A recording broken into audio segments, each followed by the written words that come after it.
Hey everyone, welcome. I'm MisterBo, and today we're going to be going over how Crash 4 begins, the beginning of the story, and some brand new plot details that got released in the Game Informer exclusive last week, which I already covered a bit, talking about the final mask Akano's abilities, as well as some new gameplay release showing those abilities in action, and a brand new dimension called Traquility Falls. If you want to check that out, there'll be a link in the description below or in the top right hand corner now. Before we get into how the game begins though, I will say this is a spoiler. If you're wanting to go into this game completely dark and you don't want to know how the game basically opens up, then I would suggest clicking off this video. However, if you're someone who doesn't mind knowing how the game starts, well, then let's get into it. Now, I will leave a link in the description below to the full Game Informer article if you want to go ahead and read it for yourself, but here we go. So, Game Informer says this. The opening cinematic for Crash Bandicoot 4 It's About Time is an extreme close-up of Neo Cortex. He's laughing maniacally, aggression lines his brow, but his eyes carry a different story. They're crazed nearly to the point of spinning. The camera pulls out to show Cortex is violently beating something with a stick. As we continue to drift away from Cortex, we see his anger is being taken out on a straw dummy made to look like Crash Bandicoot, and he's beating it senseless. As we pull back, we see Cortex is trapped on a small asteroid floating deep in space. This shot not only shows us he's losing his mind, but he isn't alone on this rock. He's joined by the equally notorious Dr. N Tropy, who just happens to be conversing with Uka Uka, a floating mask that may out-evil both N Tropy and Cortex combined. As the trio argues about their fate on the asteroid and how they need to keep trying to escape from this floating prison, we are shown a quick snapshot of a rock used as a chalkboard which has 22 tally marks on it. This number is significant in two ways. For this story, it shows the number of years the villains have been stranded here, and it also shows the real world time from the ending of Crash Bandicoot 3 Warped. The intro movie then concludes with Uka Uka growing so angry that he knocks himself out, but his rage opens a tear in time and space that leads to the world he previously tried to conquer. When finding a way to escape, his science wasn't exact. The tear also leads to different dimensions and eras. Cortex and N Tropy waste no time fleeing the asteroid. Although Uka Uka is their savior in this moment, they leave him behind.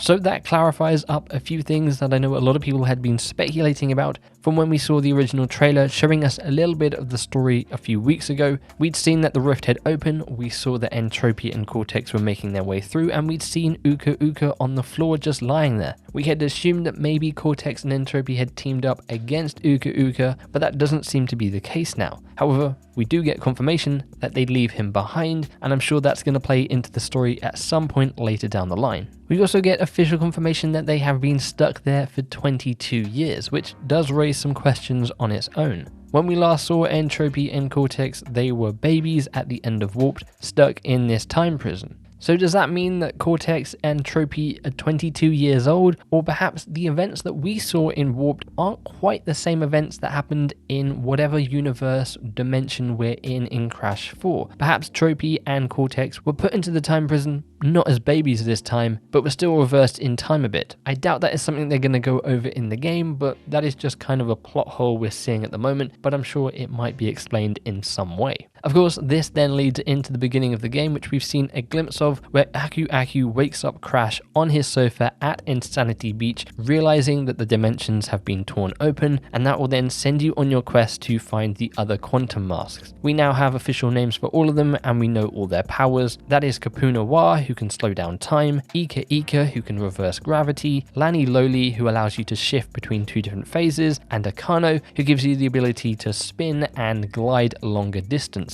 Now, going over all of this brand new information about how the game begins and the story gets me even more excited. It really seems like Crash 4 is going to be upping the ante when it comes to storytelling, and we've seen that a lot in some of the trailers as well as the gameplay reveal for Torna last week. So I'd love to know what you guys think. Let's discuss in the comments below. Did how the game begins surprise you? Did you think this was the way it's going to go? It is interesting to see that Uka Uka was the one to open the rifts in time. It's kind of funny to think that they were stuck in this prison for all of that time, 22 years, and all it required was Uka Uka getting angry enough that he just caused a rift in time. Also, if you have any theories for where you think this story is going to lead to, let me know in the comments below. I'd love to read some of them. There'll be plenty of more Crash 4 news and information to go over the next couple of days. There's a lot more stuff in that Game Informer article that we're going to be going over, including taking a look at all the different dimensions that have been revealed so far. And on Wednesday, the Crash 4 playable demo goes up, and we're going to be playing through each of those levels: Snow Way Out, Dino Dash, and then Snow Way Out, the Cortex timeline. And then of course, just in about 2 weeks time, Crash 4 It's About Time officially launches, and I cannot wait. However, if you did enjoy this video, then click that like button because it really does help support the channel. And if you're not already, then make sure you subscribe for more Crash Bandicoot 4 content and coverage, as well as plenty of other games here and there.